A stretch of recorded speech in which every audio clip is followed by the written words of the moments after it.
So recently it was time for me to take a little bit of a dormant production and revisit it. And in doing so, one of the main things that I tend to do is changing the kick and bass. Or at least updating it a little bit, changing the tonality a little bit. I don't like to spend a lot of time on my kick and bass.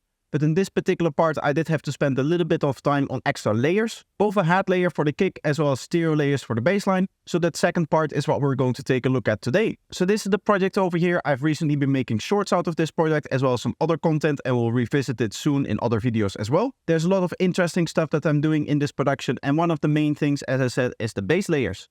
So this is the kick and bass.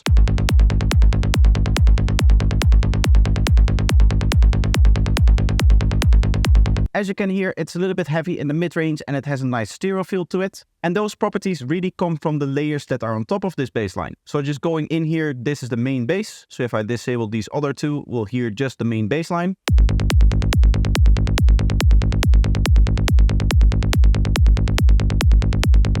And you can hear that it's a pretty normal bass, it's just my standard bass patch. For those that are familiar with my videos, this is the sub-shifter auto sub control patch, and I have a wavetable from my bass tables pack loaded. There's some other edits as well that I've made to it, mainly to the envelope that is tied to the filter cutoff over here, as well as to the velocity over here.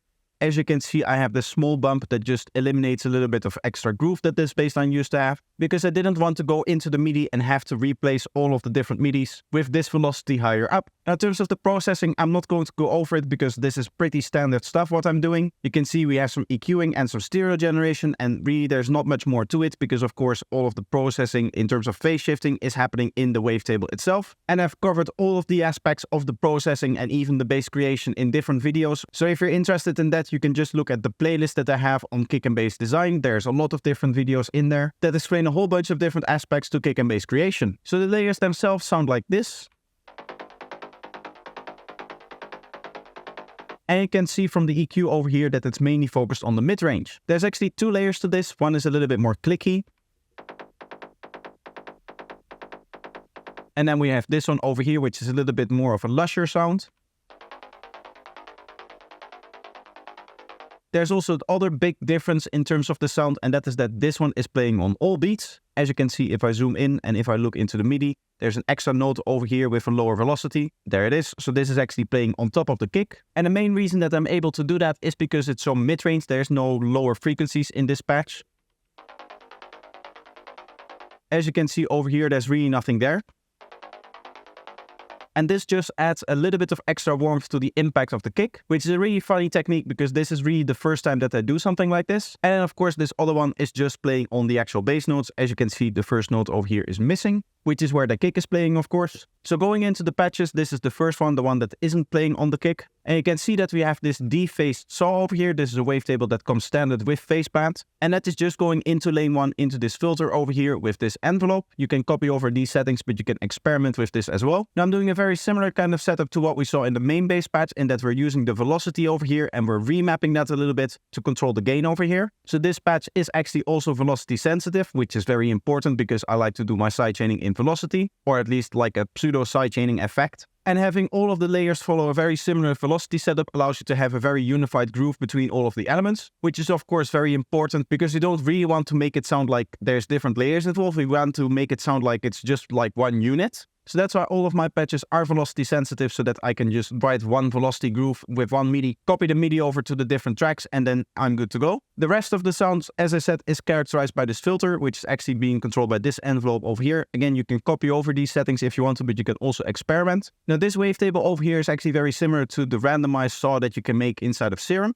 So for those that don't know, let me quickly open up a Serum so that I can show you. If you go into the wavetable editor over here and you right click on the phases, you can select randomize all, and then you can get a saw wave like this. Of course, every time you randomize, you're going to get a different variation, but this is like a very similar type of effect as we see in this other patch over here. So as this saw wave over here, you can see that same kind of texture in the waveform. So you could potentially make a layer like this inside of Serum as well, but the main reason why I like to do it in phase band is because of these two processors over here.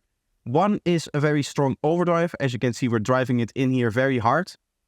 But we're also using a lot of spread, which is very important because it makes the left and the right channel distort in a different manner. In my last video on gritty sound design, we of course had a very big discussion on this type of graph, so you would be able to see, if you have followed that video, what exactly this graph is doing. And seeing as there's two lines here, you can probably tell that the left and the right channel is distorting differently just looking at the fact that there's two lines here. Obviously, one line will be for the left channel and one line will be for the right channel. And then the second thing over here is the disperser, which is very cool for bass processing as well. It is not a process that I like to use often on my main bass line, but it's a very viable process for actually bass processing in terms of adding the phase shift that we like to hear in our bass lines. Now, because this is a layer and it doesn't produce any actual low end, we don't really have to care about cleanliness here. So I'm not actually doing anything in this patch to make sure that this bassline is clean and it doesn't bleed into the next transient and that kind of stuff, because all of the actual energy that sits in these waveforms is taken up by the lower frequencies, which we're just simply filtering out. The rest of the processing is just an M stereo spread to introduce even more stereo with. If you look at the graph, we will see that this is actually a very wide patch.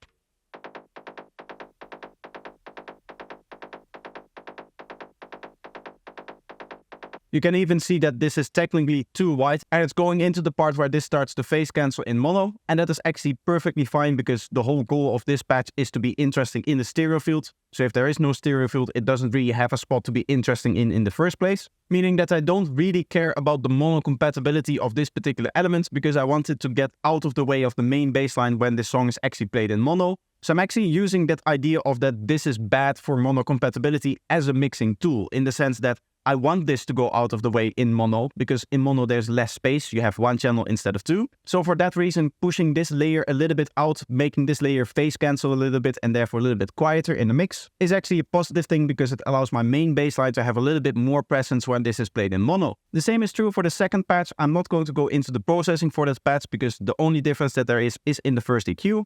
As you can see, there's a little difference over here, but both stereo spreads are the same as well as the higher EQ is the same. But of course, as you can expect, the initial patch that I start off with inside of the synth is completely different. In this case, this is my mid layer from Psytrance Vitals Volume 1, which is my most recent preset pack that I released a couple of weeks ago now. And I didn't actually make any modifications to this particular patch. The only thing that I did is obviously play with the macros. As you can see, we set stereo up to the max, which is doing two things. It engages this chorus effect over here. And then in the advanced, what you can do is you can set the stereo unison over here, which means that these 11 voices that this layer starts off with become spread over the stereo field from left to right. And as you can imagine, that is introducing a lot of stereo width into the sound. So I wanted to show you the graph in M stereo spread, but in opening up it, I did see that there's a few changes that I made to the actual parameters over here, mainly between the spread and the saturation.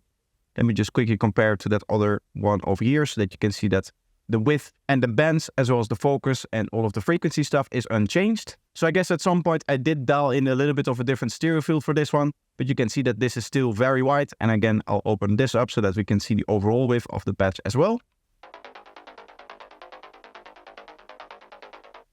And again, this is using the same effect with it going out of the way, going into the part where it starts to phase cancel against itself when it's sent to mono. So again, all of that results in a kick and bass that sounds like this.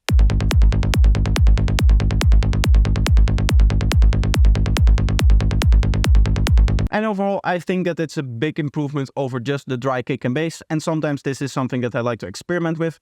Of course, these kind of stereo layers, I don't place them on all of my tracks. One of the reasons why I decided to use it in this track is because it's a little bit lower in BPM than my average track. Usually I like to write either in 143 or 145 BPM, but in this case I don't exactly know for what reason, but I decided to stick with 141. And that means that there's a little bit more space between all of the notes. I know it's a very little thing, but if you're very used to 145 BPM, it is something that you immediately notice when you play something in 141 BPM. And maybe even subconsciously I decided to fill up that space with more interesting stuff, hence these stereo layers. So that's everything that I want to talk about for today. I hope that you enjoyed it and I hope that you learned something. Let me know if you did by leaving a like and making sure that you're subscribed. Another way to support the channel is to continue watching some of my videos, so I'll leave two up on the end cards for you right now. So just pick one and enjoy, and I hope to see you in the next one. Bye bye.